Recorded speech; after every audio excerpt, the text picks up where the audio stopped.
Si yo les preguntara cuál sería el trabajo ideal para ustedes, pues me contestarían de diferentes maneras. Alguno diría, bueno, para mí el trabajo ideal sería aquel en el que entrara tarde, saliera temprano y hubiera muchas vacaciones. Otro diría, bueno, para mí sería uno que pagaran muy bien. Alguien más diría, bueno, para mí el trabajo ideal sería aquel en el que hiciera lo que me gusta hacer, lo que me apasiona, y que además me pagaran por hacerlo. Entonces hay diferentes puntos de vista de acuerdo a lo que le interesa más a uno.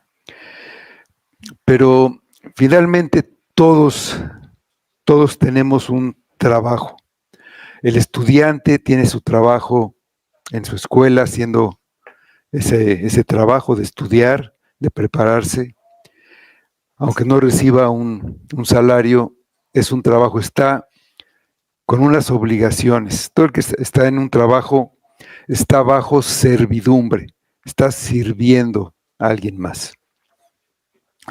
Entonces, sobre esto hay instrucciones. Vamos a la primera carta de Timoteo, el capítulo 6. Vamos a leer los versículos 1 y 2. Dice así la palabra de Dios. Todos los que están bajo el yugo de esclavitud tengan a sus amos por dignos de todo honor, para que no sea blasfemado el nombre de Dios y la doctrina. Y los que tienen amos creyentes, no los tengan en menos por ser hermanos, sino sírvanles mejor, por cuanto son creyentes y amados los que se benefician de su buen servicio. Esto enseña y exhorta. Vamos a orar.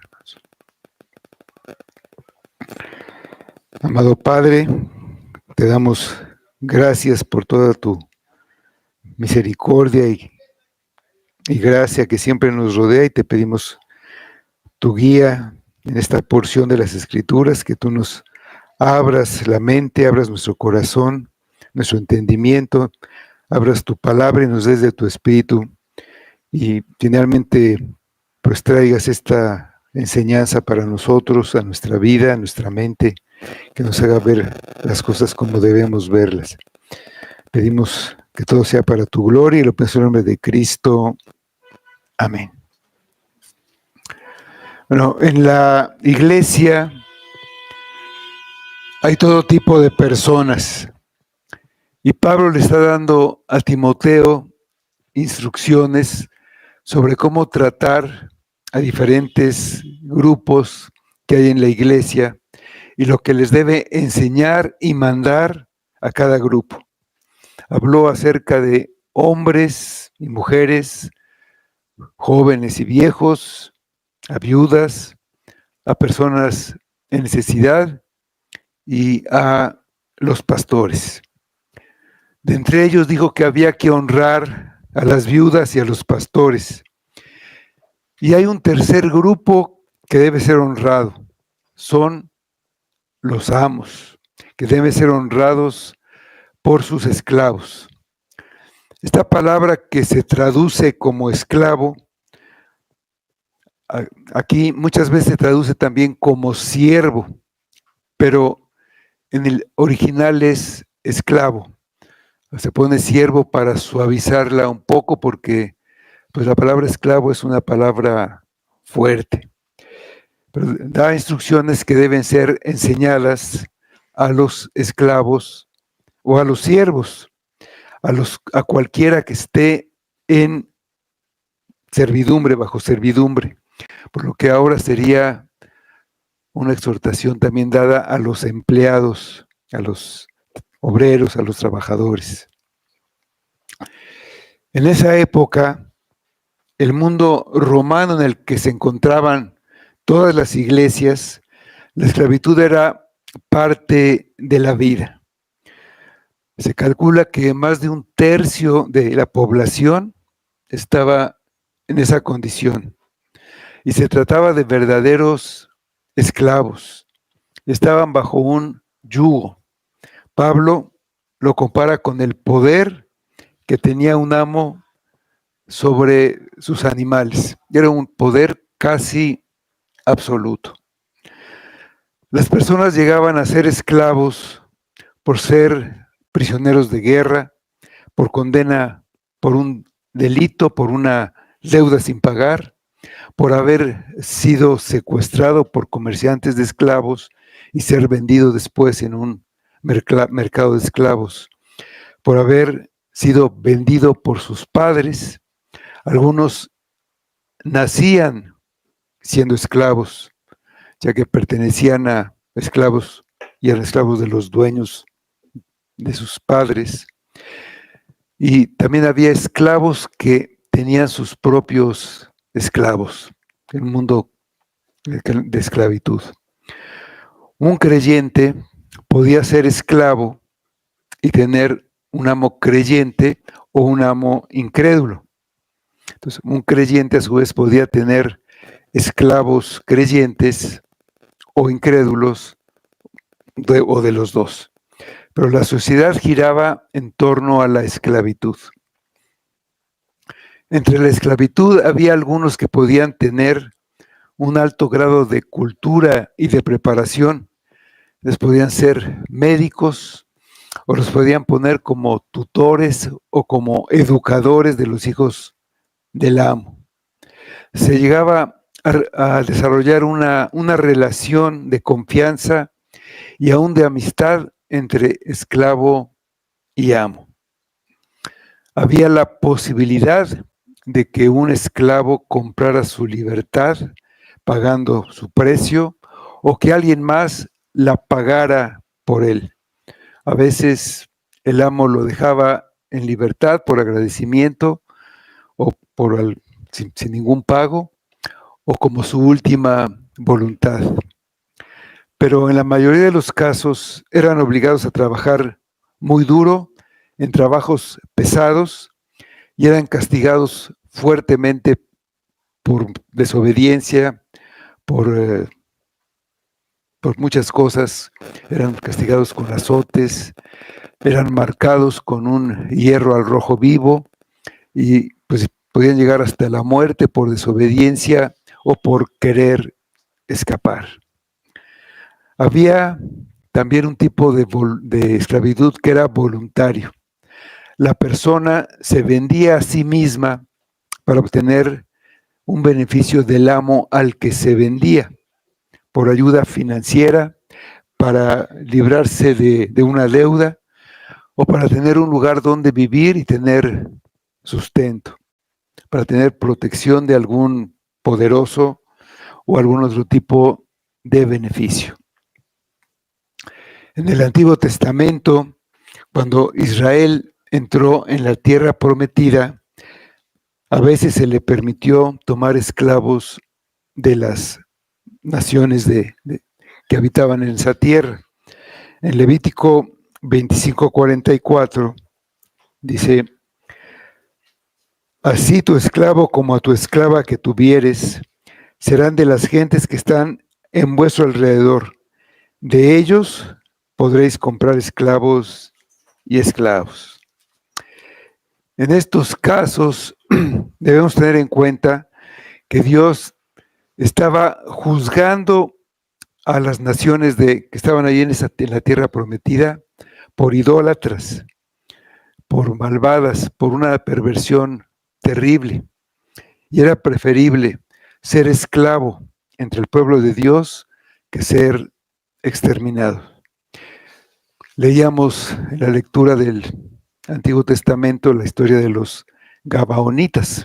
Ellos se hicieron esclavos para no ser exterminados en realidad. Pero entonces, realmente para estos pueblos, la esclavitud fue un beneficio, porque sobrevivieron y de cierta manera tuvieron acceso a la palabra de Dios. Pero las Escrituras están en contra de la esclavitud, como la entendemos así en el sentido de apoderarse de una persona en contra de su voluntad y venderla como esclava o esclavizarla.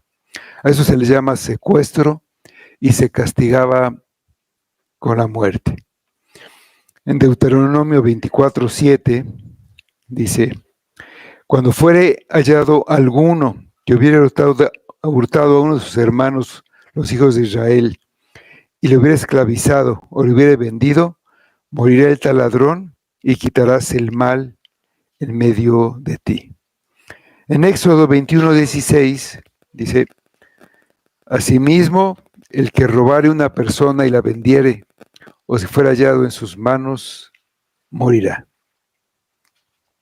Entonces los israelitas que se veían en la necesidad de hacerse esclavos voluntariamente, eran liberados automáticamente en el 7º año, sin importar el tamaño de la deuda que tuvieran, a menos de que ellos decidieran permanecer con su amo porque les iba mejor que siendo libres. Y cuando salían de la esclavitud, se iban con recursos que les daba el amo para iniciar su nueva vida. Dice en Levítico 15, primero los versículos 12 y 13, dice: si se vendiere a ti tu hermano, hebreo o hebrea, y te hubiera servido 6 años, al 7º le despedirás libre, y cuando lo despidieres libre, no le enviarás con las manos vacías. Y en los versículos 16 y 17, si él te dijere: no te dejaré, porque te ama a ti y a tu casa, y porque le va bien contigo, entonces tomarás una lesna y horadarás su oreja contra la puerta, y será tu siervo para siempre. Así también harás a tu criado.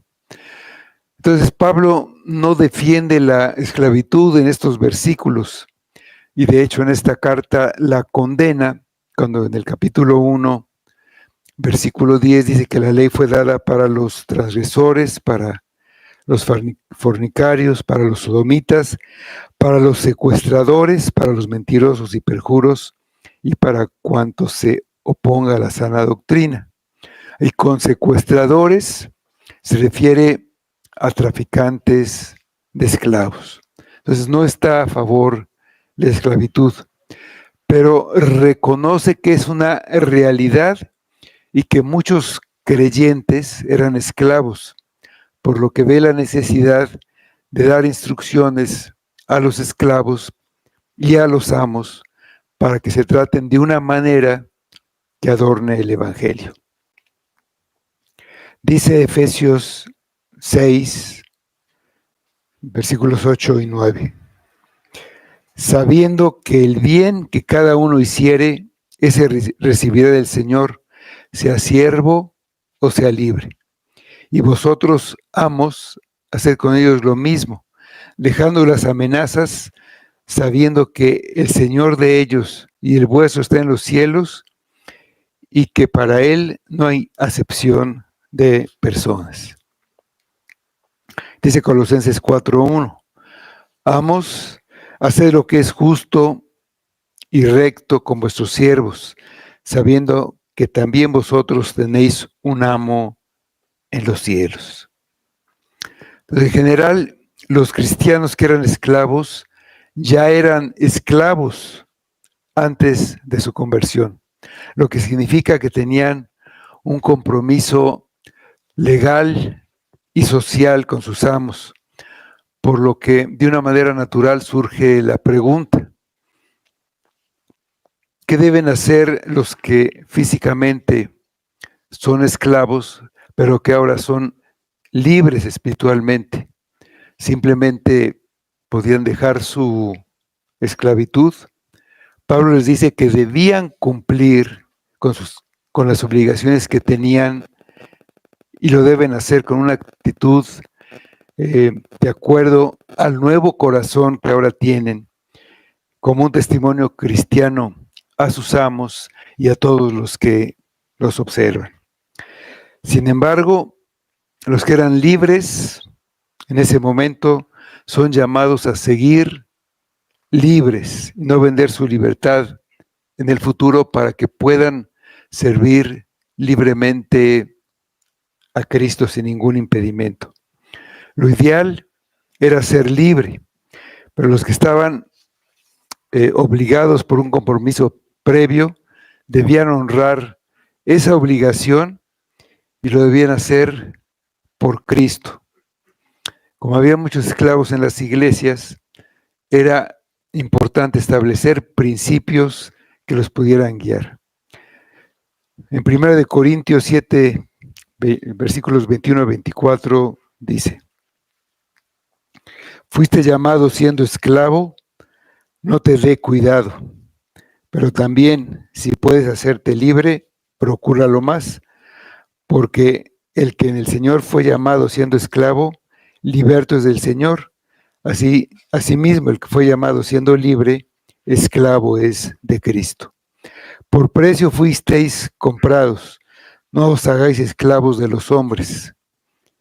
Cada uno, hermanos, en el estado en que fue llamado, así permanezca para con Dios. Ahora ya no hay esclavos así tal y como los había en la antigüedad. La cultura y la sociedad son diferentes, aunque funcionan de una manera muy parecida. Siempre hay quienes están bajo servidumbre, hay quienes están en una posición de lo que podemos llamar amos, o ahora los llamaríamos patrones. Pero las relaciones en el trabajo se basan en los mismos principios y la actitud hacia el trabajo de hoy es la misma que tenían los esclavos.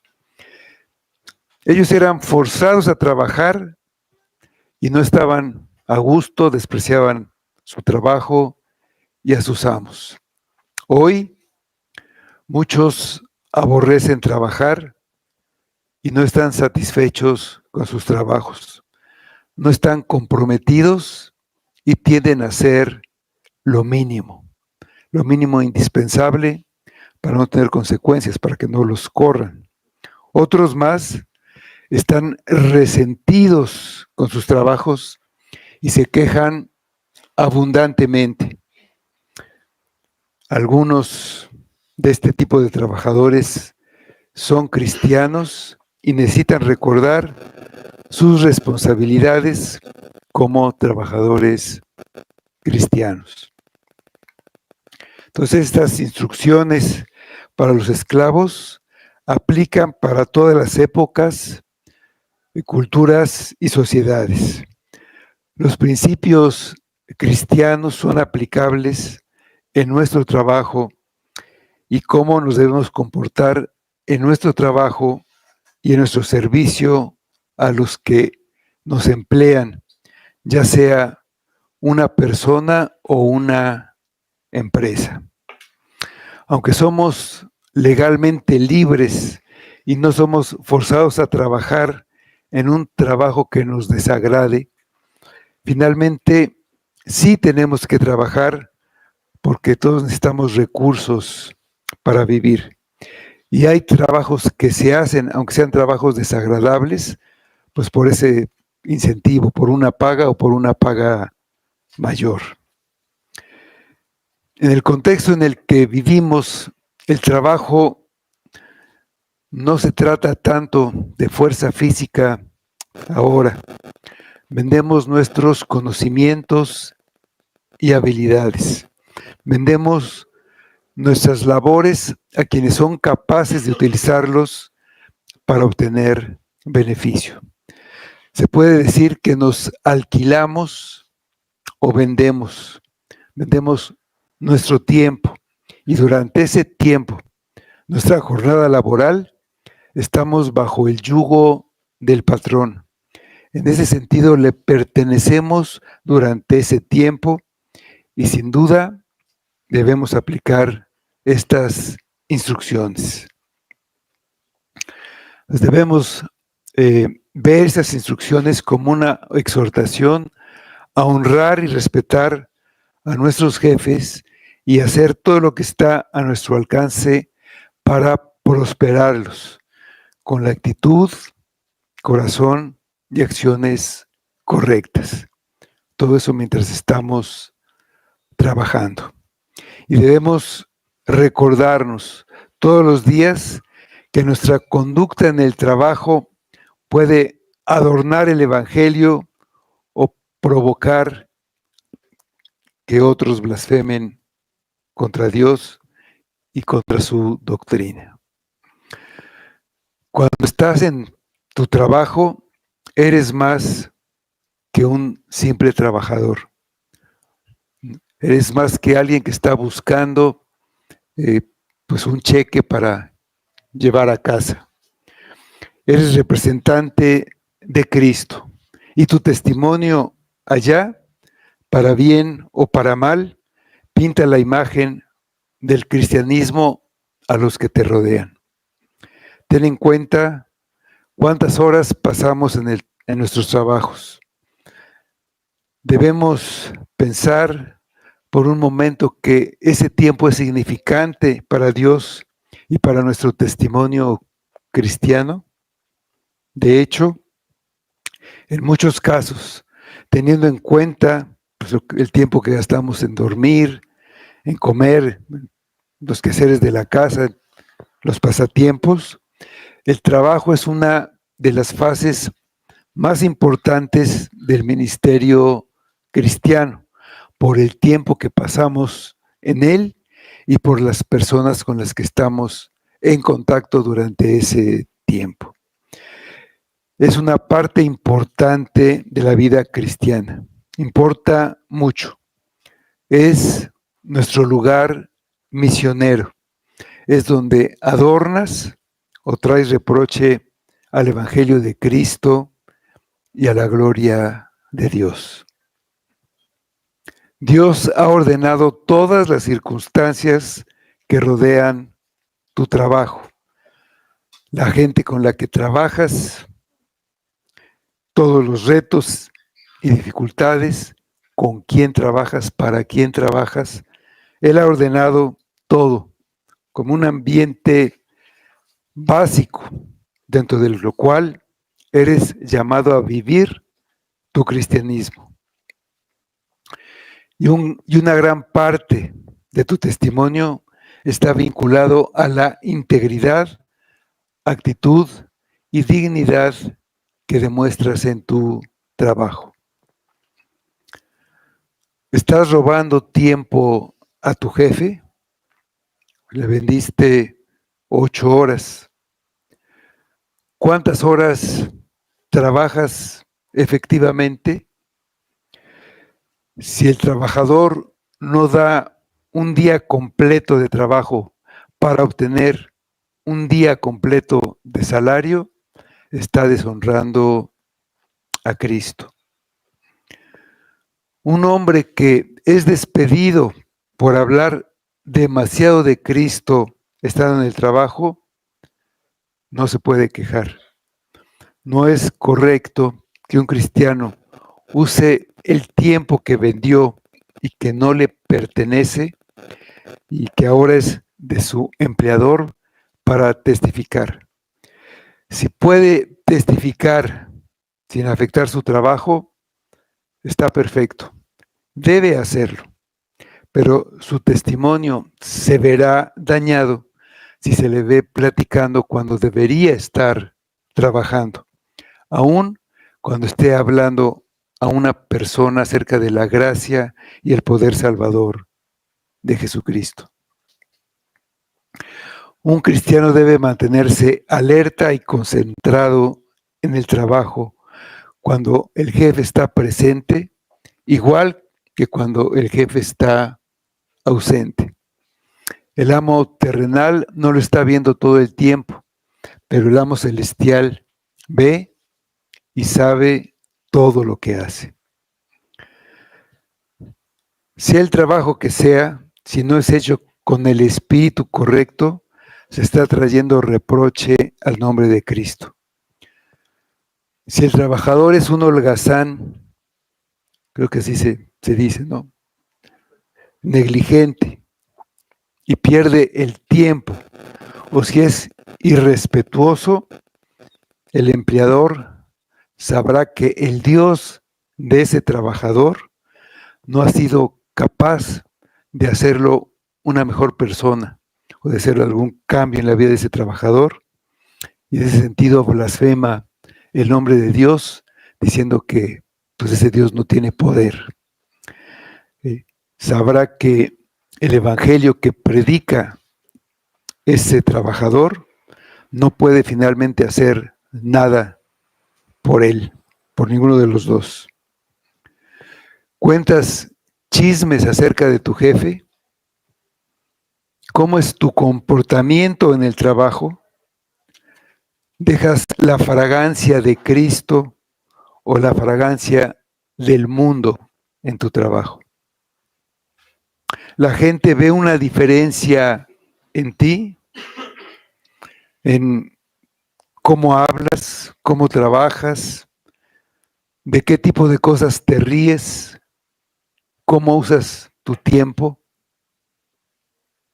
Podemos decir muchas otras cosas. Es un ministerio, pero lo olvidamos.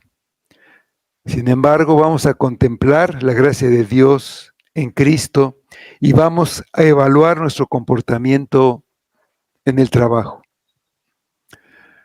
Vamos a hacer cambios cuando sea necesario y confesar el pecado si es necesario.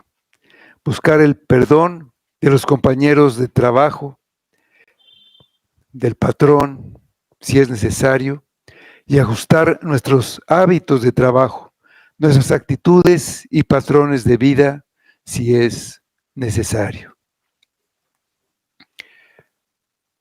¿Quién eres en la iglesia o en tu casa? No te define.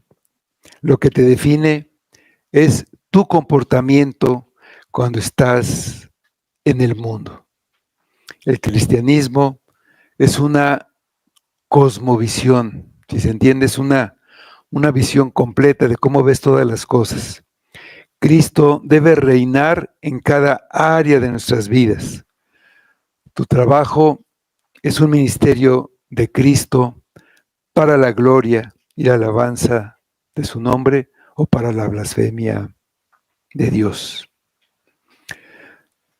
Hace poco tuvimos una clase muy completa acerca del trabajo y la ética del trabajo. Entonces solamente voy a recordar algunos conceptos.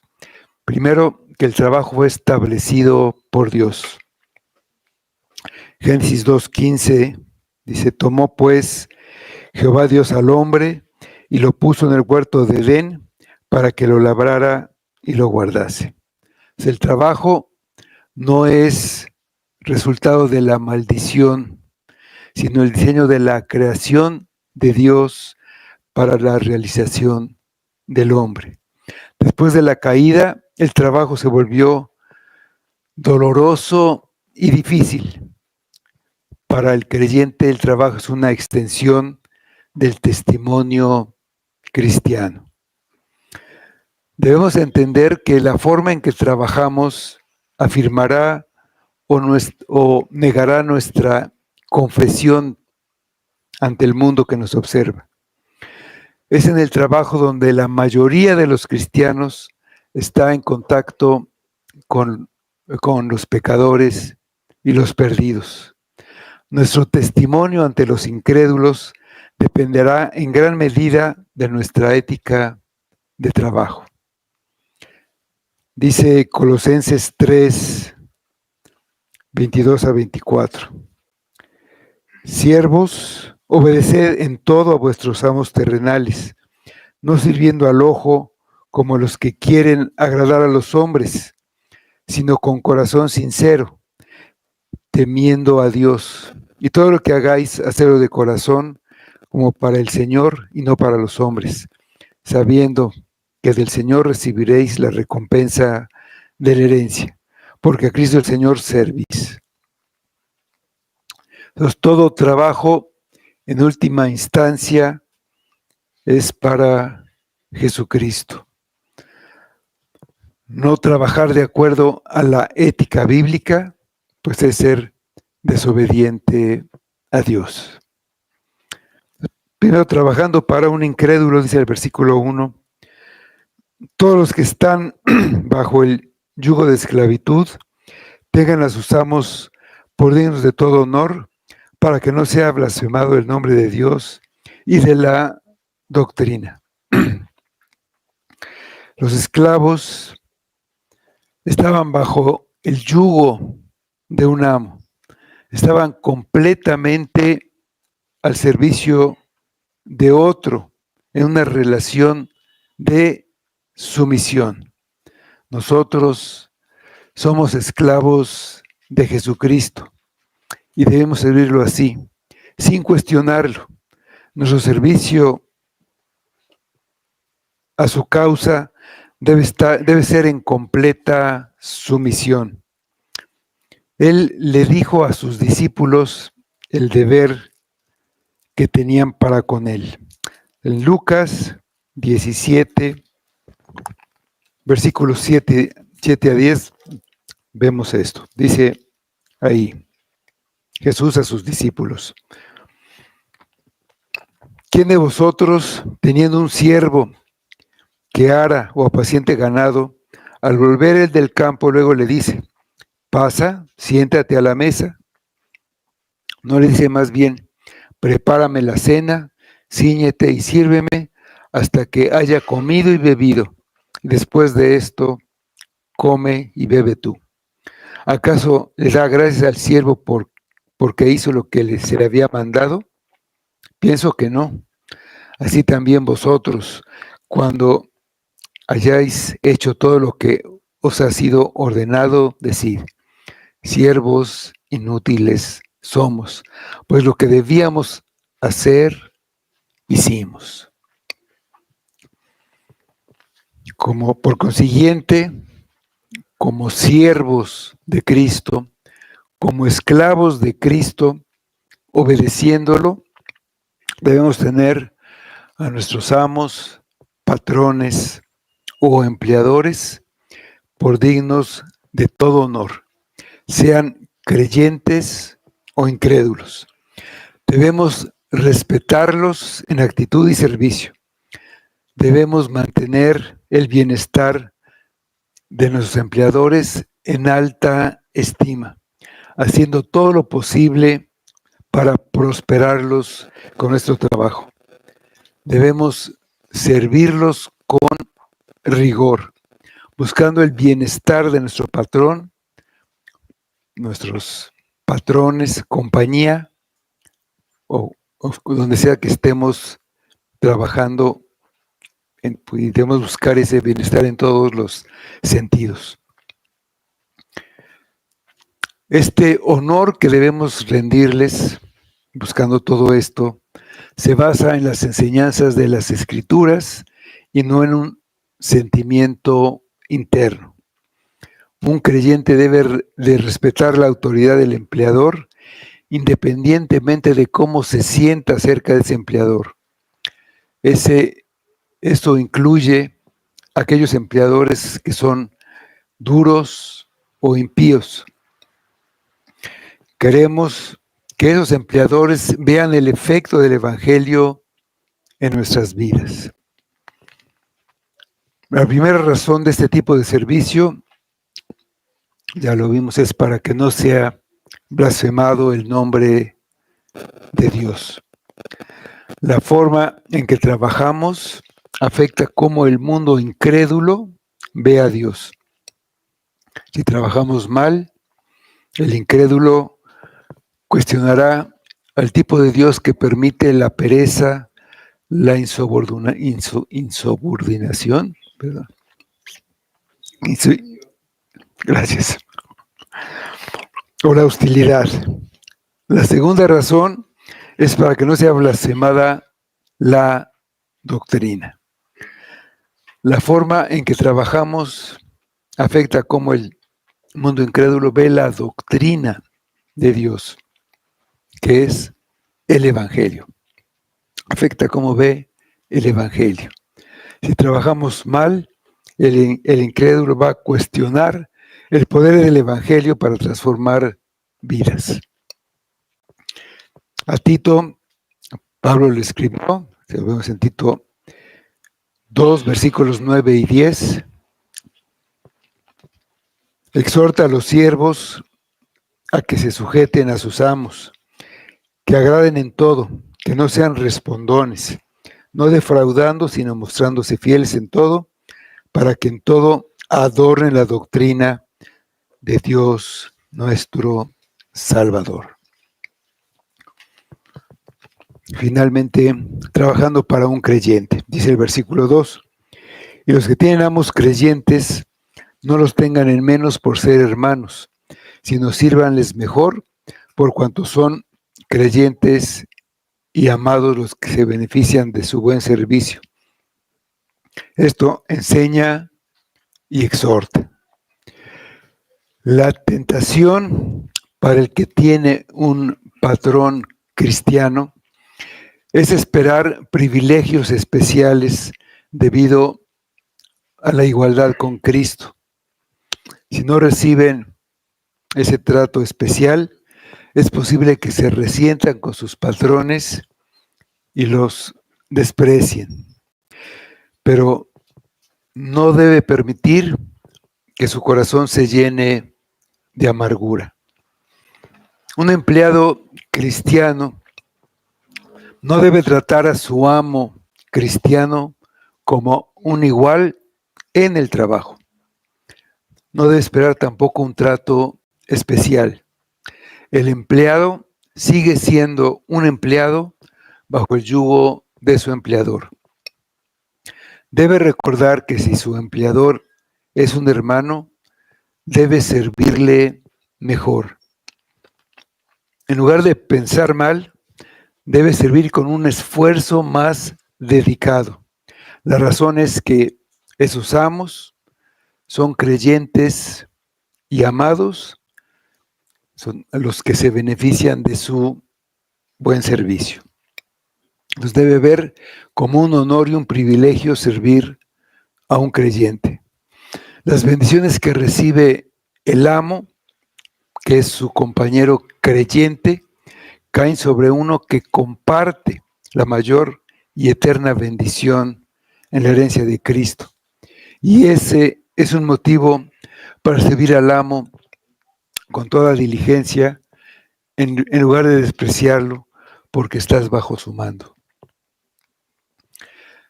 Timoteo debía enseñar y exhortar constantemente a la iglesia sobre honrar a las viudas, a los ancianos y a los amos, y a vivir una vida de ética cristiana en el trabajo. Al hacerlo, protegería el testimonio del cristianismo ante un mundo incrédulo. Cada creyente debe entender que su cristianismo no está relegado solo a los domingos. En su participación en todas las actividades en el mundo, demuestra y confirma su cristianismo. Hablamos de Cristo, pero debemos vivir para Cristo en todos los aspectos. Dice 1 Corintios 10, 31. Si pues coméis o bebéis o hacéis otra cosa, hacedlo todo para la gloria de Dios. Para un creyente, el trabajo es una oportunidad de glorificar a Dios. Su mira no está en obtener dinero y se alegra de la prosperidad de sus empleadores, sean creyentes o no, pero no los desprecia. A veces no es fácil, pero ellos ven el Evangelio en nuestra vida. Todo eso es para creyentes que están en un trabajo.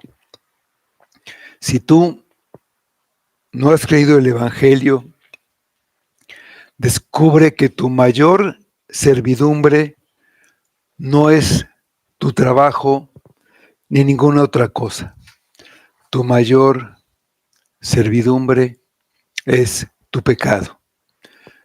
Estás bajo el yugo del pecado y por eso lo sirves. Es un amo cruel que cada vez aumenta más la carga sobre ti. Debes librarte o te tendrá esclavizado por toda la eternidad. Pero tú no puedes librarte por ti mismo. Necesitas un redentor, alguien que te redima, alguien que pague el precio completo por tu libertad. Lo que le da alegría a un creyente, incluso en un mundo de mucho trabajo, mucho sufrimiento y mucho mal, es la redención. Esa redención que tenemos en Cristo. Esa redención que compra nuestra libertad. Tenemos una libertad que supera y rebasa los límites de esta breve vida. Ahora ya no somos esclavos del pecado, somos esclavos de Cristo y no tenemos vergüenza de llamarnos hermanos. Búscalo mientras puede ser hallado. Arrepiéntete de tu pecado. Él es tu única esperanza. Solo Él puede librarte de la esclavitud del pecado.